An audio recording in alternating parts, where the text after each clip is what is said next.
Merci Chloé, vraiment du fond du cœur, et malgré ma voix un peu rauque du matin. Je viens juste de me réveiller, je voulais absolument poser sur le podcast en fait ce que j'ai ressenti à l'écoute de ton message. J'en ai reçu beaucoup depuis le début de mon podcast, mais souvent de personnes que je connais déjà. Parce que comme tu le sais, je communique pas énormément, et donc je suis écouté surtout par mon entourage ou les proches de mes proches.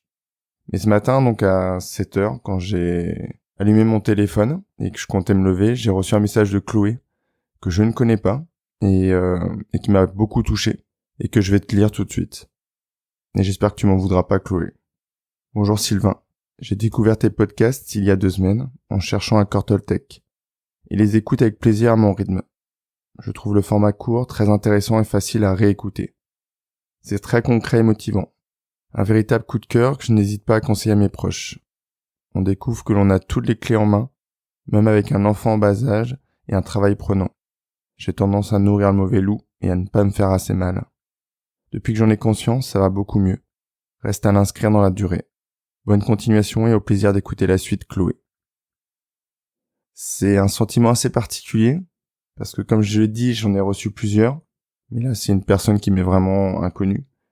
Et surtout, je pense que la situation résonne en moi, parce que au début, quand j'ai commencé ce chemin, cette tentative de réflexion sur la vie et sur comment être plus épanoui et plus heureux, j'avais aussi un enfant en bas âge, Manon, et je me rendais bien compte que à l'époque, j'étais pas vraiment moi-même, que je vivais pas comme je le voulais, et qu'il y avait plein de choses que je devais changer.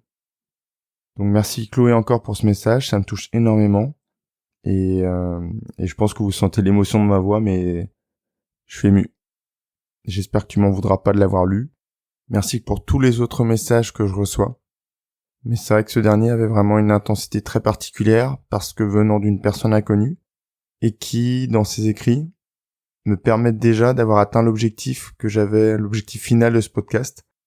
Et j'espère vraiment, Chloé, que ça va s'inscrire dans la durée et que tu vas profiter encore de tout ce que j'ai à vous proposer, à te proposer. Et on continue dès mardi prochain avec un épisode encore un peu spécial où je t'explique ce qu'il faut mettre dans ton sac avant de partir sur le chemin de l'épanouissement. C'est un chemin qu'on va suivre pendant plusieurs semaines.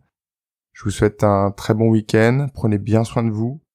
Je vous envoie une partie de l'énergie que Chloé m'a transmise et à mardi prochain. Bye bye.